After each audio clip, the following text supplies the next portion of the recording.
Hello friends and welcome back to the channel. If you're new here, my name is Brendan. I'm a recovering accountant here in London, and this channel is all about helping millennials navigate busy lives and make sure that work doesn't suck. So today we're going to take a slightly different tact because we're going to do a bit of a questions and answers. Part of this is so that you can understand a little bit more about me, but also that I make sure that I do my homework from the Ali Abdaal Cohort 2 course on becoming a part-time YouTuber. Now that is a bit of an insight because you might not have known it and I probably shouldn't have given it away, but that's the reason for this video. So without any further ado, let's dive in. Number 1, mountain biking or road cycling? Now you might not appreciate, but I am a bit of a cyclist. Now I started out actually as a mountain biker. Well, started out is probably a little bit of an over-exaggeration because I once rode a mountain bike with a buddy of mine in the Surrey Hills. We rode up the sandy track, we worked really hard, and then we bombed it all the way down. I'm a huge skiing fan, and I'm far more adept at being able to navigate the real steep intricacies of mountains and hillsides. But on a mountain bike, oh my word, it's terrifying. Plus, for me, I felt like I was going nowhere fast, as your feet would go like the clappers on the way up and you would literally be going 3 centimeters a minute. Yeah, so really the mountain biking was what got me into cycling per se. But then I got introduced to road cycling. Now I'm going to blame a very good friend of mine called Nathan, who introduced me to road cycling because they were doing the Ride Across Britain. The Ride Across Britain, in case you don't know, is a 9-day cycle ride which goes from Land's End to John O'Groats and then the following year from John O'Groats to Land's End. All the while whilst camping at just under 1,000 miles. He started doing it and wanted to go out riding, and I pretty much was bullied into coming on a training ride once. So I very quickly realised that I didn't have a bike and I didn't know where to begin. So I borrowed and ended up buying a second-hand one off him. And that's probably the beginning of my journey into the world of road cycling. That was pretty much the end of mountain biking for me, because the moment I realised that you could travel some serious distance, depending on how fit you are, on the road, that was me done. Plus, who doesn't like being covered in lycra, and it's just a one-way ticket to a world of trouble when you're buying stuff online. Here's looking at you, Rafa.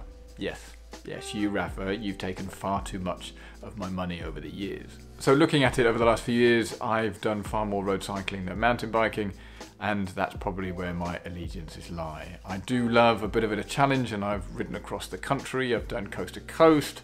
I've done the Land's End to John O'Groats. I've also done an Ironman triathlon, and there are going to be many more to come, I'm sure. So I realised that it's easy to sit on the fence and say, oh yeah, I don't really know. I'm not going to sit on the fence and get splinters in my bum. So for me, it is a road cycling preference. And if I had to sum it up in one sentence, it's because I like walking around in lycra. Let's just leave it at that. So the second question from Jason was relating to cycling as well, and said, how many miles a week do I ride? At the moment, 0. Yes, I know, I haven't ridden at all. Why is that? Well, as we sit here in March 2021, we are currently going through the end, hopefully, of the pandemic in the UK. And for me, it hasn't felt like the right thing to do. Being able to go out on the road is a really exhilarating thing, and it definitely gives me the clarity of mind when you can just tune out and listen to the sound of the tyres against the tarmac and the wind rushing past your ears. But knowing that the NHS were under additional strain, and should I have an accident, that would place overdue burden on an already creaking NHS system, as well as potentially exposing me to COVID, I just didn't feel like it was the right thing to do. So my cycling, certainly the longer stuff, has pretty much dropped off a cliff. There's another side of it where I just hate cycling in cold and wet weather. I've done enough of it in days gone by that it's pretty miserable, and I'm not one of those hardened cyclists that will just go out in any weather just to say I've cycled 60, 70 miles. It's like, stuff that. So yes, I'm probably a bit of a fair weather cyclist, but I do love a bit of a challenge as well. So on average, over the last 6 months, the answer is none. But generally, I try and get out probably twice a month, and again, cycle with some buddies of mine, because cycling with friends is much better than cycling on your own. So in answer to your question, Jason, the answer is 0 at the moment. But generally, on a good month, let's say it's 40 miles, 50 miles each time, so 100 miles a month, maybe. I don't know. Is that good? Bad? Depends what you're used to. But for me, cycling is all about actually spending time with your mates.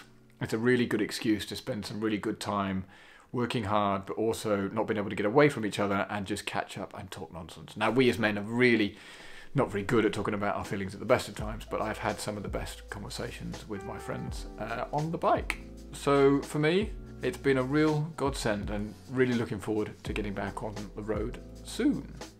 Good question. Number 3 from Hazel, thank you very much for this question, is what got me into health and fitness? Well, I've always been reasonably sporty, dating back to probably when I was 10 or 11 and started playing cricket and got invited to go along to the county trials for Somerset. I've always been active. At that point, I didn't really take my nutrition seriously, and it probably wasn't a very cool and exciting thing to do back in the day. And I look back at photos and think, I could definitely have been in better shape. I was reasonably fit at one point. As part of our under-16 rugby training for pre-season, we had to be able to run 8 miles in 1 hour. I hate running. I hate running with a passion, and that's probably a reason why I ended up playing cricket and golf, because it was quite sedate and you could pretty much stand around and recover. But rugby was a hard one. I did make it, actually. I was pretty pleased, but I never got into good shape. And so when I sit here now and think, could I have been a better sportsman with being in better shape?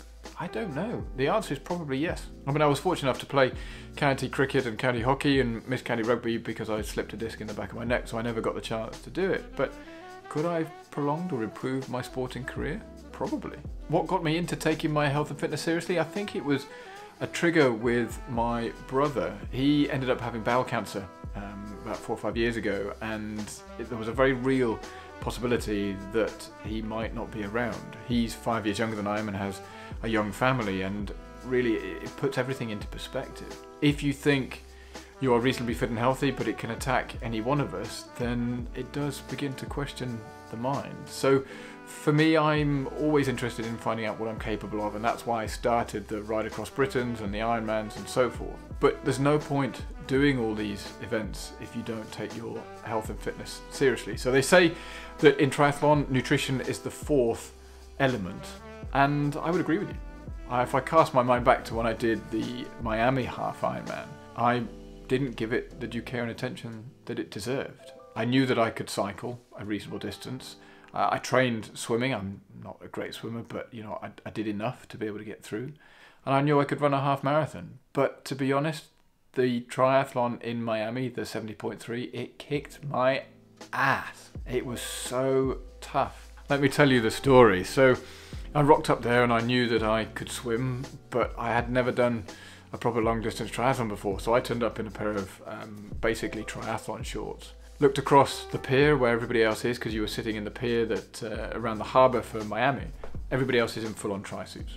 Not wetsuits because the water was too warm, which again was a huge disappointment because I had only trained in a wetsuit. So I thought, shit, I'm not actually going to be able to float all the way around this. It's a 1.6 mile swim, and I was like, no, not sure about this at all. Anyway, I didn't really have a choice because it was either compete or stop, and I wasn't going to give up. So as I sat on the jetty ready to go, there was an announcement over the tannoy where the race director said, "We've just been told that there are signs of jellyfish in the water."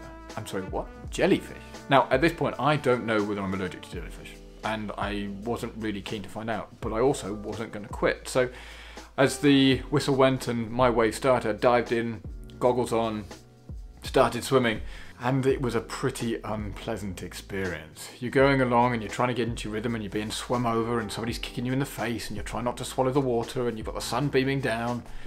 You're thinking, oh man, this is a bit like hard work.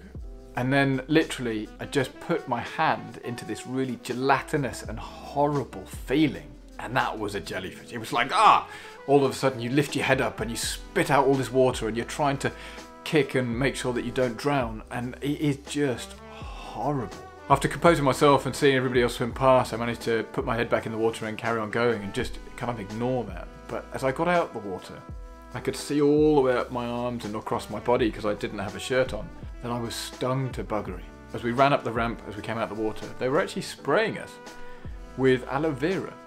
Now, I didn't realise aloe vera stops jellyfish stings from hurting, but it does. It's actually a much nicer way than thinking back to Time on Friends where Joey offered to pee on, was it Rachel or Monica, because they had jellyfish stings, and thankfully I didn't have to find out. But my word, that was a bit of a learning experience. But at least I know I'm not allergic to jellyfish. Now then I did the transition, I jumped onto the bike, and it was a big L shape up to the Everglades where you just turn around and you come back into Miami. And I remember distinctly thinking, I am trucking along at a really good speed. My mates are going to be so impressed with the speed that I'm doing this. It's going to be much quicker than I thought. As I turned the corner at the Everglades and came back, I realised why I was going much quicker.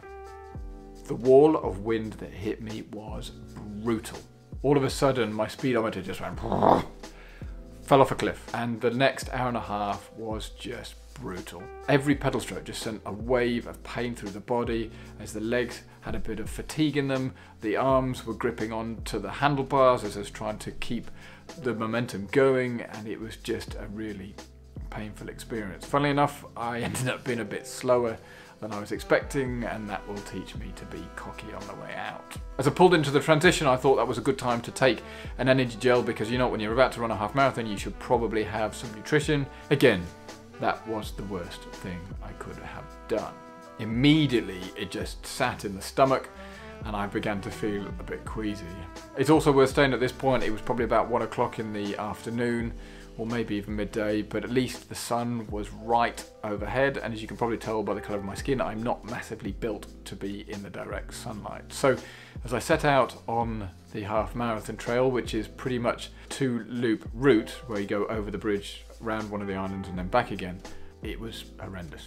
I usually run a half marathon in about a couple of hours, but this one took me 45 minutes longer than expected. I had to twice pull into a portaloo, stand there with my hands on the wall to stop me from passing out. It was horrendous. The lack of water, the dehydration, the sun, the heat, the lack of nutrition. It was not a very pleasant experience at all. I did manage to finish, and I am pleased that I did, but I do have some slightly unfinished business with that. But what is the point of telling you this slightly elongated and protracted and rambling story? Well, it's actually because nutrition was one part that was missing. I didn't give the race the due care and attention that it deserved. That was probably the beginning of taking fitness and nutrition seriously, because if you're going to do something, then why not do it properly? That then led me to understand macros and energy balance and daily calories and what it takes to fuel yourself on an endurance event. Previously, I'd just eat an inordinate amount of Haribo and Coke and bananas and potatoes and pretzels and all the stuff that gives you the salt and the sustenance that you need. But there's a real science behind it. It culminated in 18 months later doing a fitness transformation where, again, I lost about 4.5 kgs and leaned out, and that really taught me, to be serious about your fitness and nutrition. No, but it's not for everybody. I don't ever want to be considered holier than thou in what works for me, and I make certain choices off the back of that so that I will negate or reduce my alcohol content, or I won't go out as much, and I will choose some food options over others, but that's my choice. I am terrified of actually getting old and being stuck in a chair, and as much as I can do to put that off, the better. And that's what I'm going to do. So in a very long and rambling way, that's why I started to take my fitness and nutrition seriously. And as I've just ticked over into being 40, I feel as good as I ever have done. If only I'd known at 20 what I know now, it would be quite interesting to see where I'd ended up. But good question. This one comes from Johnny and says, what's your favourite unhealthy food, drink or habit? Now this one is easy. For me, it's not Marmite, it's peanut butter. Oh my word, that is my kryptonite. I have been known to eat it out of the tub, and I'm not ashamed to say that, but it is just glorious. It works so well with Greek yogurt and pancakes and pretty much anything. I mean, as I've just said, you could eat it out of the tub, so you actually don't need to put it on anything. But for me, just the texture, crunchy peanut butter is absolutely my favourite thing in the world. It's not particularly the healthiest, although you could say it's got some nuts in it, and that's 1 of our 5 a day, right? Makes sense? But why not? So for me, there are 2 options. Firstly, I would say the Pip and Nut brand is, oh my word, it's just so good. A jar of that is simply not enough. It doesn't last very long. And then for a slightly healthier, might not be healthier, but it feels that way because it's got a bit more protein in it, is the Protein Works peanut butter, both smooth and crunchy. I don't really quite know what more to say other than that it's just glorious. I mean, Haribo is probably up there because who doesn't like a Tang Plastic? But if I had to take one thing to a desert island, would I take peanut butter? It's not going to last forever. Maybe not. But if I had one food that I didn't have to give up, I would definitely say peanut butter. What do you reckon? Are you a peanut butter fan? Let me know in the comments. And the final question comes from Heather, and this question says, what's your favourite coffee? If you're new to the channel, you may have gathered that I'm a bit of a coffee connoisseur. Actually, connoisseur is a bit overindulgent. I just really like coffee, and I'm massively interested in the gadgets and how it comes together and the flavours and what we can do. So I've done a few videos on those, and I'll put some links into them here. For me, do love a good black coffee, especially a pour over. So using the V60 dripper, just pouring the water over the beans to just let the flavours soak through, and it brings out a really rich taste. Especially if you've got a great coffee, and I grind my beans as well. That sounds really geeky, doesn't it? I'm a big fan of the flat white and the slightly smaller cortado. They're generally my afternoon drinks because who doesn't like a little bit of milk to go with it? But for me, it's all around having that really strong, flavoursome, aromatic coffee flavours that you just get when you're grinding the beans and you're just letting it ruminate around the room. So to be honest, it's a relatively simple one. Black coffee and then a flat white in the afternoon. But the big question that comes to mind, and one back to those of you watching, are you a tea or coffee person? Like for me, I am coffee. I do love a tea though, actually, you know, a good English breakfast tea or a green tea. But what about you? Let me know in the comments whether you're a tea or a coffee person. Also, let me know if you found any of this useful. If you have, please do push the like button, and do think about subscribing. If you make sure that the bell wobbles, that just means you will get the content the moment it is released. So I'm going to stop prattling on and let you get back to your day. But if you found this useful, you might like this video here, which talks around my favorite coffee gadget. And with that, I will see you all very soon. Cheers.